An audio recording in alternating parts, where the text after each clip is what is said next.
The worst Christmas shopper in the world. That's who you're looking at right now. I'm not good at it. I'm really not. Every now and then I come up with a gift and I'm like, oh, I'm anxious to give that gift. And so usually that's a good gift because it really struck and it had a meaning and there was something and thought process behind. But, giving your daughters money to buy, their mother a gift on behalf of their dad isn't really Christmas shopping. Giving your wife the full, gee, what did you buy them after she's already bought them isn't exactly Christmas shopping. But there is one thing I know that you should get for Christmas. And as somebody who isn't good at it, I'm good at this. And that's the advice that comes with it. Dakota Attitude. Dakota Attitude is a book that was written by Jim Puppe. Now, Jim went around to every town in my home state, the great state of North Dakota. And he sat down with somebody and he talked to him. He just talked to him and said, tell me about your town. I just loved it. And I talked Jim into coming in. I've had the itch to have this interview for a long time. Jim, good to have you coming down the road with us. Well, thank you, Joel. I love the book. Well, that makes me happy. I'm not going to tell. I bought a number of them for you the other day. I don't want to leak to these people who I bought them for. Okay. But I don't think it's going to surprise them because I've been talking about it a lot. Tell people about this work. Tell them why. Why I wrote the book? Well, I worked for the Veterans Administration for 34 years, and one of the life-changing assignments I had was working with the former prisoners of war. I learned from them that those that have gone through the most in life complains, they complain the least. And so when I retired in 2004, I wanted to travel the state to identify if there are any unsung heroes in the state of North Dakota. It seems as though a lot of the larger towns get their notoriety, but there's a lot of people out there in small town North Dakota that have much wisdom and great memories that they could share, and we can learn from these people. Well, one of the first questions people like me always ask is, where are you from? Where are you from? So in this case, where are you from? Okay, I'm from Hensel, North Dakota, which is northeasternmost county of North Dakota. Lived on a farm, went to country school, and from there I went to Cavalier High School. I was a tornado. And then the North Dakota State School of Forestry, and then the University of North Dakota. Okay, so that always begins a conversation. In my particular case, after I got this book from you, the first thing I did was look up Matador. That's my hometown, so I had to know about Matador. Mm-hmm. Then I had to know about Hankinson. Then I had to know about Ledgewood, where my wife is from. Those stories, you can individualize these, and as much as I knew about those towns, I still learned something about those towns from this. Well, when you have a conversation with somebody at their kitchen table over a cup of coffee, you get down to, a pretty trusting event. And I just thought that I wanted to hear from the people, their voice and the pulse of the community. And actually, I didn't select these people. The people that I interview were referred to me by a local person to kind of scout around and ask who in that community would have, that are honest and have integrity, and felt like they would have this person represent their town. How many small town cafes, hotels, motels, how much gas? I mean, walk me through. This had to be a major labor and a major expense of love here. Well, it was. I had a 20-year-old van, and I had a sleeping bag, a thermos of coffee, a loaf of bread, jar of peanut butter, and homemade rhubarb jam, and off I went. And I took a photograph of everybody in the community, and I think the people whom they referred me to were just wonderful, wonderful people.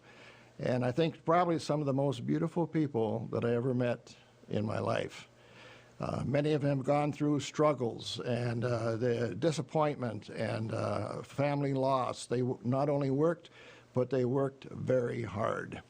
And they had a sense of resiliency to them. They came back, and just like with the pandemic today, we're sticking with it. And, we're going to come out of this. Well, are the people that you spoke to here, and I realize this is a process, and unfortunately some of them aren't with us anymore.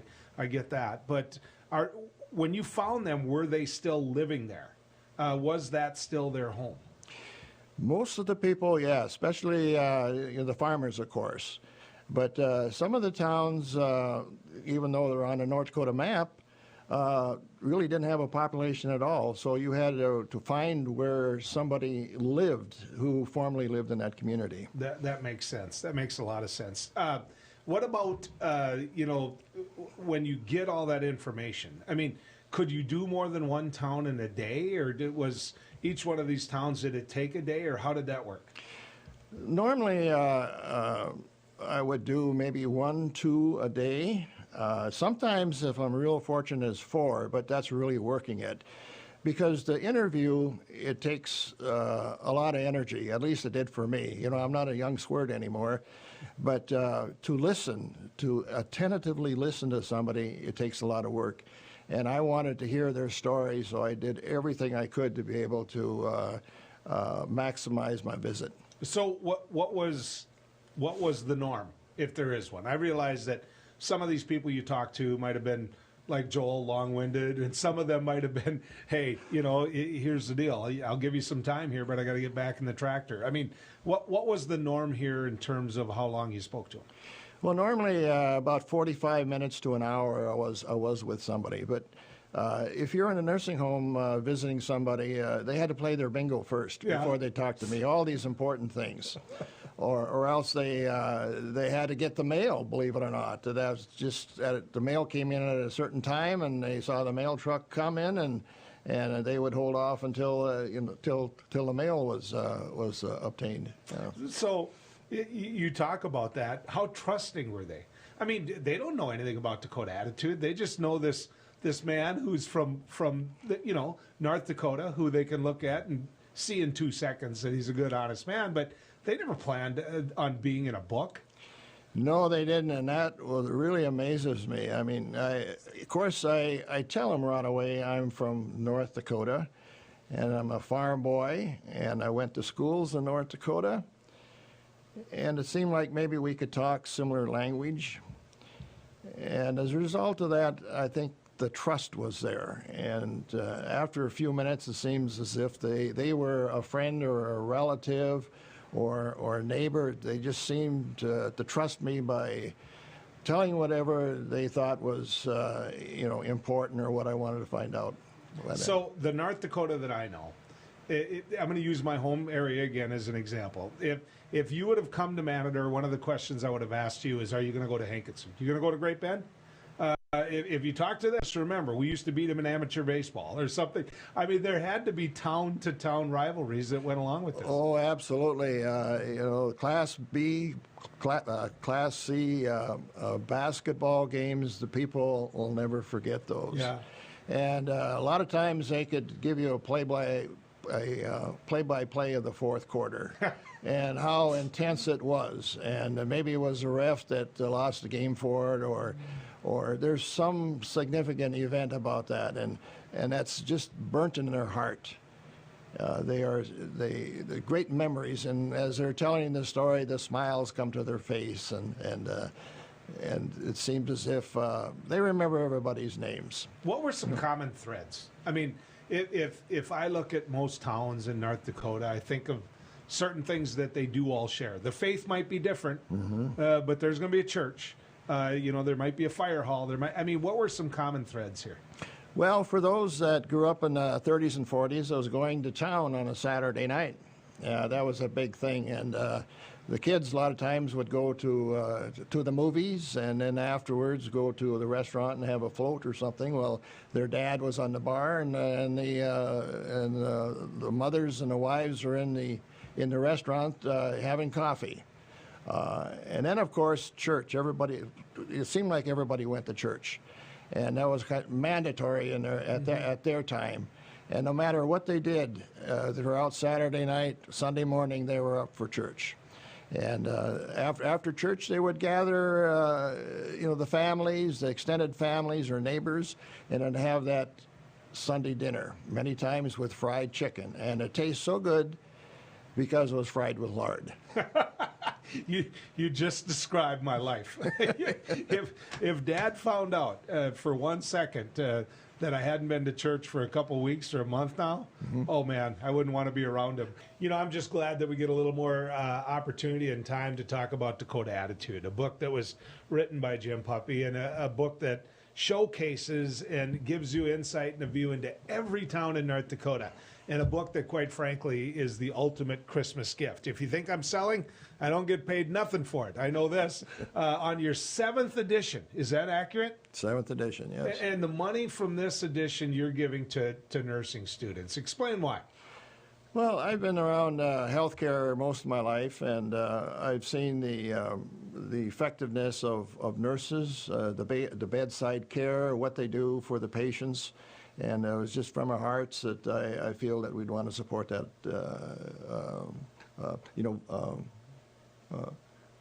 support that vocation. Yeah. Okay. I don't mean to make it sound like any one town is more important than others. I know you now well enough to know that that would never be the case. But there are towns where there's history that go with those towns. You know, you look at some of the most famous people North Dakota delivered. You know, Jamestown with Louis L'Amour. You know, I think I've got the name right. With Strasburg, for example, with Lawrence Welk. I mean, how did those things play out when you went to those towns? Oh, most enjoyable. I remember interviewing Lawrence Welk's niece, Lydia. She was aged. She had 8 or 9 children. And she was telling about when she was married and about her life. And she has this German brogue, and it was yes, we got married at the Blue Room there in Strasburg, and oh, the accordion player was outside, and he was playing when we marched in, and we danced till 2 o'clock in the morning. And the next day we came into the Blue Room and we cleaned it up. And then that Monday morning she said, yeah, you know, my father-in-law, he wanted to know if we could pick rocks, so that's what we did. They had an old Ford tractor there and a stone boat, and we loaded rocks. It didn't make any difference as long as I was with my husband. And you know, love, they don't know what love is nowadays, but oh, she says, I would do anything just to be around him. And then about a week later, they moved to the other parents' place, and they had a room upstairs. It was upstairs. And there they had just a bed and they had a dresser. And she says, it didn't make any difference as long as I was with him. She says, it was probably 100 hot up there. But no, as long as I was with my husband. So, you know, that type of thing, and it was just so heartwarming. What did she say about Lawrence? Lawrence? Well, she must have known him. Yeah, but she, you know, whenever somebody comes to Strasburg that's elderly, they asked about Lawrence Welk. She just kind of just mentioned a little, not too much about him, but, you know, recognized, oh, yeah, that was my uncle. Yeah. In fact, my mother-in-law was a roommate with Lawrence Welk's sister when she was in a nursing home in Strasburg. Oh, there had to be a story or two there. Yeah. Okay, so when I think of my small town, I think of certain things that made that small town. Our church. Our church is very important to my family and to the people around, and you needed an elevator. You needed a place for farmers to go. I'm not sure that that's as true today. But one of the centers, and it still is in Little Manador, is the VFW Hall. That VFW post that my dad, he was the first ever commander. When he came home from World War II, he and the guys said, let's get a VFW post. And I think the reason they did was they wanted a place to go party while the women did all the work in the auxiliary. But either way, it's still there. I mean, your family, I have no doubt, has a history of the military as well. Well, I have 2 cousins. They were raised a mile and a half from where I was born and raised. And they were in World War II. They served with Patton. And one was killed in Italy, and 69 days later, the other one was killed in Sicily. Or just a minute, the other way around. Sicily first, then Italy. And imagine that at one time that the family had to deal with the loss of 2 sons. Now, they're buried in a national cemetery just 23 miles south of Rome. And my wife and I had the opportunity to visit that cemetery. And we spent 3 days walking through that cemetery, and it's just something that's something you'll never forget. It becomes very, very emotional. And to know that somebody with your same name. The name is on a tombstone over there. And still the cemetery is so well maintained and so on. And you wonder why, that they didn't bring the bodies home. But I think there was a reason for it in a sense. The family thought, well, they died over there with their comrades. But at the same time, when there's 700-800 tombstones there in the crosses and Star of Davids, that it sends a message to the visitors that there was a cost to these people, their families. They lost their lives for the freedom that we enjoy today. Is that why you dedicated the book to those two individuals? I did, as well as all other North Dakotans who lost their lives during battle. That's such a classy move. I just think that it's so neat, and it means a lot because everybody.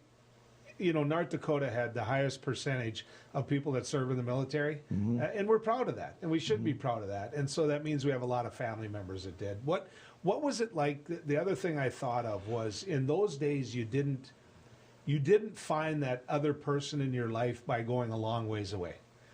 I'm not saying that didn't happen. I'm just saying that usually you married the neighbor, Yeah, one of the people I interviewed, he had 3 brothers, and they married the four sisters across the fence. Yeah.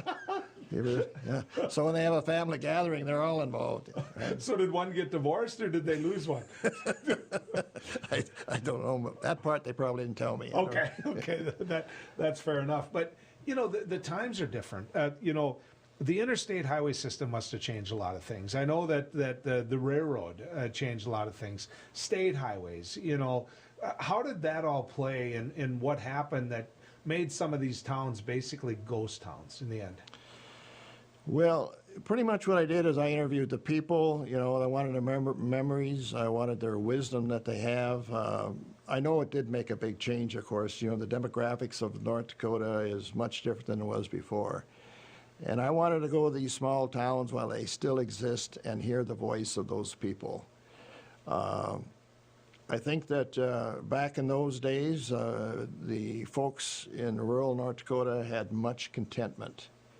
Even though they didn't have much, they worked together, they prayed together, they ate together as a family, and through many struggles. But now we have so much more comfort than what the people had back in those days, but we don't have the contentment that we have.